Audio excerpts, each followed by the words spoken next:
Hello दोस्तों, कैसे हैं आप सभी। उम्मीद करता हूं कि आप सब खुश होंगे, स्वस्थ होंगे, मस्त होंगे। आज से फिर एक नए वीडियो के साथ मैं डीएस सर इंटरमीडिएट क्लास के लिए एक पोएम माय हेवन लेकर आए हैं।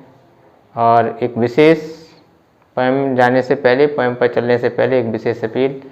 यदि आप नए व्यूअर हैं तो मैं उनसे अनुरोध करूंगा कि मेरे इस यूट्यूब चैनल को सब्सक्राइब करें और बेल आइकन को प्रेस कर दें ताकि आने वाली वीडियो की नोटिस आपको सही समय पर मिल सके। तो ठीक है, चलते हैं पोएम की ओर। My heaven. My heaven, Rabindranath, compose by Rabindranath Tagore. In this poem, Rabindranath Tagore expresses his patriotism and future or inevitable form of India। यानी कहने का मतलब हुआ, इस कविता में जो रविन्द्रनाथ टैगोर हैं वो आने वाली अपने भविष्य के भारत के स्वरूप की परिकल्पना करते हैं, है ना। वे सोचते हैं हमारा देश भारत एक ऐसा देश बने जहाँ पर हर प्रकार की आज़ादी हो, वास्तविक आज़ादी हो, आध्यात्मिक आज़ादी हो, अभिव्यक्ति की आज़ादी हो। इस प्रकार से पोएम पर चलने से पहले मैं दो बातें रविन्द्रनाथ टैगोर के बारे में, कुछ एडिशनल फैक्ट।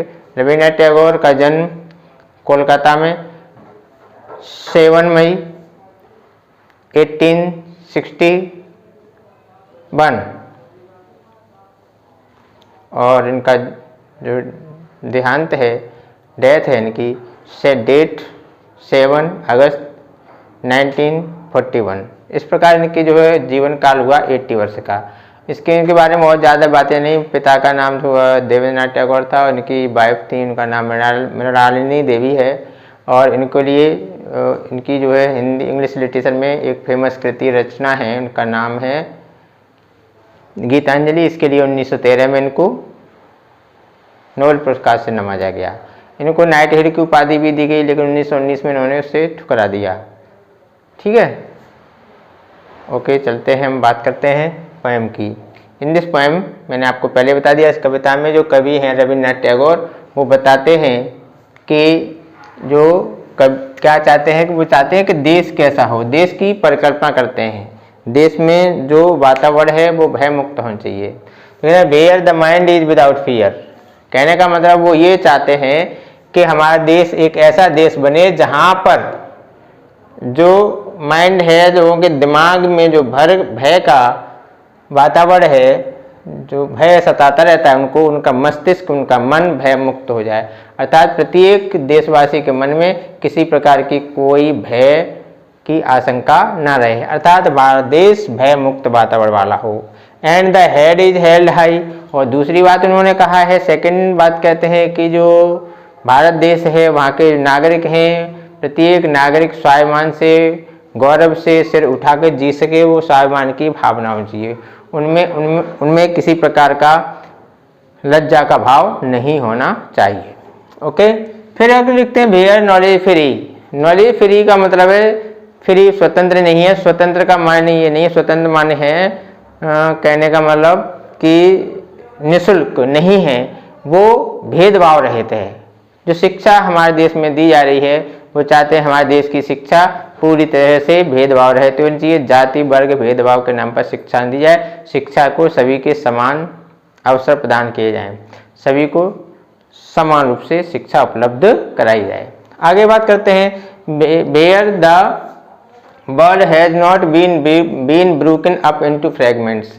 अब यहाँ पर देखें, एक शब्दों को देख लो तो वर्ड मैंने बताई, ये वर्ड जो लिखा है इसका माने होता है संसार से, मानवता से है।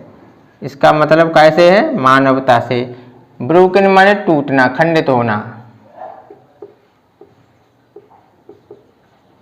है ना। और ये टुकड़े होते हैं, है ना। और ये डोमेस्टिक मीन्स घरेलू है,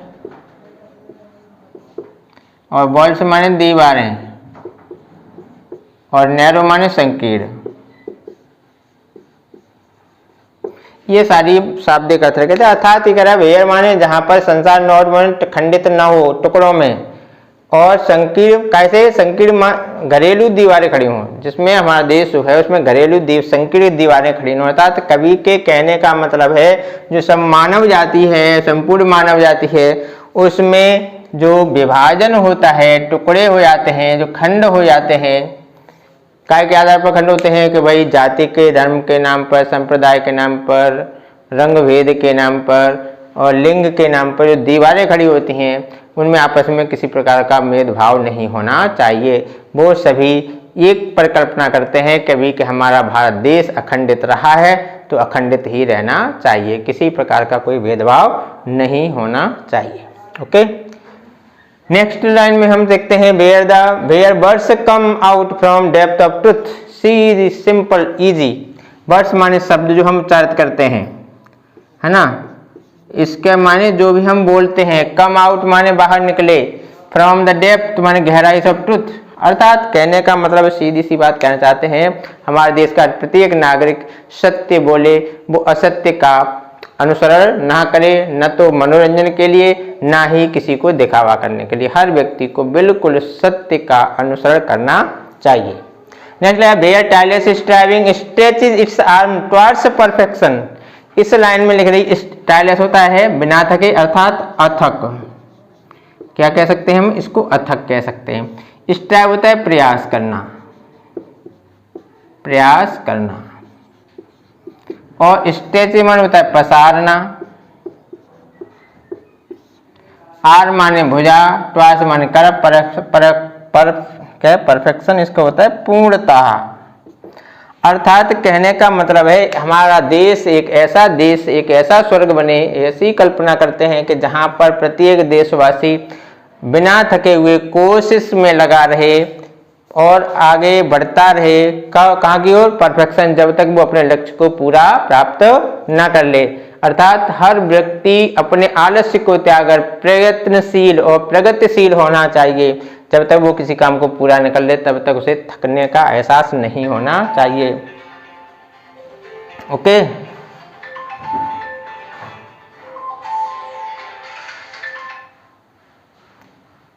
आगे हम चलते हैं। Where the clear stream of reason है नो लॉस्ट वे। वे मान होता है मार्ग, रीजन माने तर्क होता है, स्ट्रीम माने जलधारा है, क्लियर माने स्वच्छ,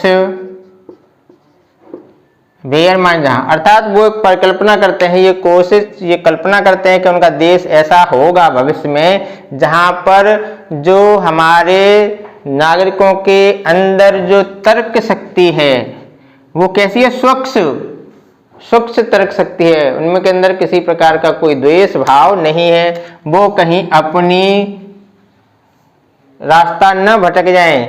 काय में इनटू द ड्रीयरी डेजर्ट, ड्रीयरी होता है नीरस, क्या होता है, नीरस रेगिस्तान, और सैंड माने बालू का रेत होता है, डेड हैबिट माने पुरानी रीति रिवाजें, क्या रीति रिवाजें, है ना, पुरानी रीति रिवाज, अर्थात कहना चाहता है लोगों को पुरानी रीति रिवाज जो वर्तमान में किसी उपयोग की नहीं है उनमें नहीं फंसना चाहिए, जिससे कि उनका जो है तर्क लॉजिक नष्ट हो जाए। आप लोगों को तर्कशील होना चाहिए, तर्कपूर्ण होना चाहिए।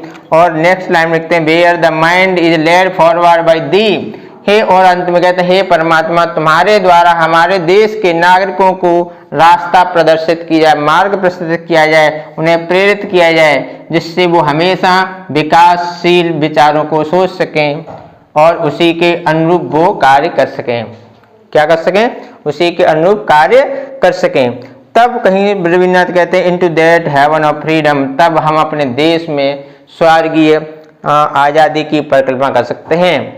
और इसलिए कहते हैं हे परमपिता परमात्मा ईश्वर लेट माई कंट्री अवेक, अर्थात वो कहना चाहते हैं लेट माई कंट्री अवेक, मेरे देश को जगा दे, अर्थात मेरे देश की जो वर्तमान में युवा पीढ़ी है वो सुषुप्त अवस्था में, उन्हें कर्तव्य का बोध नहीं है, उनको प्रेरित करके ऐसा कर दे ताकि उन्हें कर्तव्य का बोध हो जाए, है ना।